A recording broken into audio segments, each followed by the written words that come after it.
नक्सलवाद के खिलाफ रांची पुलिस को बड़ी कामयाबी मिली है। टीएसपीसी सम्मेलन प्रस्तुति सम्मेलन के एरिया कमांडर राहुल गंजू उर्फ खलील जी ने पुलिस के सामने आत्मसमर्पण कर दिया है। इस पर हत्या, फिरौती और आर्म सेक्टर समेत कुल 21 मामले दर्ज हैं। रांची के बुढ़मू, ठाकुरगांव, खलारी, सुखदेव नगर, मांडर, पिपरवार और रातू थाने में इसके खिलाफ मामले चल रहे हैं। प्रेमिका की भूमिका से आत्मसमर्पण। पुलिस के मुताबिक राहुल के आत्मसमर्पण के पीछे उसकी प्रेमिका अनीता का महत्वपूर्ण योगदान है। अनीता जो बीए पास है, उसने राहुल को समाज की मुख्यधारा में लौटने और नई जिंदगी शुरू करने के लिए प्रेरित किया। राहुल जो सिर्फ 9वीं तक पढ़ा है, 2016 में नक्सली संगठन में शामिल हुआ था। 2020 में बना एरिया कमांडर। राहुल उर्फ खलील जी 2020 में एरिया कमांडर बना। उसे उमेडंडा, बुढ़मू, खलारी, चान्हो, मांडर और रातू इलाकों की जिम्मेदारी दी गई थी, जहां वह सरकारी काम में लगे ठेकेदारों से लेवी वसूलता था। पुलिस ने उसे 2021 में गिरफ्तार किया था, लेकिन 2023 में जेल से रिहा होने के बाद वह फिर से सक्रिय हो गया था।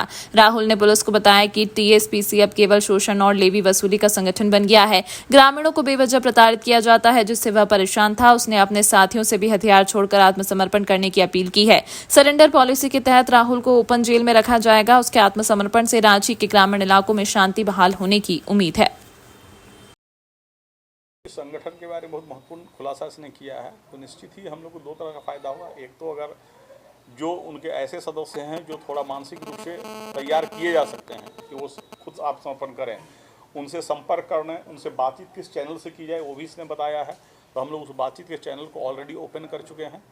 अगर उनमें से कुछ लोग तैयार हुए तो हमारे लिए बहुत ही प्रसन्नता की बात होगी। और कुछ ऐसी भी सूचनाएँ हैं जहाँ पर लोग हैं कि जो स्ट्रॉन्ग हेडेड हैं कि नहीं ही सरेंडर करना है, तो उसके बारे में भी हमारे पास बहुत यूजफुल इनपुट्स इसके द्वारा मिले हैं, जिससे हम लोग को ऑपरेशन चलाने में काफ़ी आसानी होगी।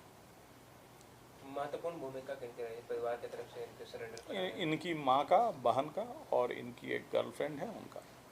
वो लोग जिसमें ये जेल में बीच में था, ये जब पुलिस ने जेल भेजा था, उसमें भी वे लोग जेल में जाके संपर्क किए थे। जब सीआरपीएफ के पदाधिकारी को पता चला कि इसके घर वाले पॉजिटिव माइंडेड हैं, तो हम लोग का काम काफ़ी आसान हो गया, क्योंकि घर वाले अगर तैयार रहते हैं कि वो करें, तो हमारे पास चैनल जो है कम्युनिकेशन चैनल ओपन करना बड़ा आसान होता है। और फिर हम लोगों ने बातें समझाई कि क्या बातें उससे करनी है, और हमको लगता है कि इससे हमें आगे भी फ़ायदा मिलेगा। सर, वर्तमान में जो टीएसपीसी का बहुत ही सक्रिय उग्रवादी है राहुल गंजू। संगठन में इसका एक उपनाम खलील भी है। ये कुल मिलाकर आप देखेंगे तो कई कांडों में टीएसपीसी के पुलिस ने इस पर या तो आरोप पत्र समर्पित किया है, ये कांड में वांछित है। कुल 21 कांड इसके विरुद्ध दर्ज हैं, लेकिन लगातार एक तो पुलिस दबिश थी इसकी गिरफ्तारी के लिए, और दूसरा है कि हम लोग जो है सीआरपीएफ के पदाधिकारी इनसे जो है एक इनफॉर्मल चैनल इस्टेब्लिश किए इनसे, ताकि इसको समझाया जा सके कि तुम मुख्य धारा में जुड़ो, यह जीवन अच्छा नहीं है। और साथ ही इनके घर वालों ने भी काफ़ी अच्छा प्रयास किया। इनकी माँ और इनकी एक जो है एक दोस्त है, बहन है, इन सभी ने से कहा कि भाई तुम इस जीवन को छोड़ो और मुख्य धारा में शामिल हो।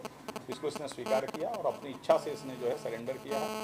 इन्होंने सीआरपीएफ के पदाधिकारी से संपर्क किया, उनके डीआईजी साहब, उनके कमांडेंट साहब और उनके 2IC साहब से संपर्क किया, और फिर जो है इन लोगों ने हमें सूचना दी और हम लोग जो है फिर मिलकर इससे बातचीत किए और अल्टीमेटली ये सरेंडर करने को स्वीकार किया है।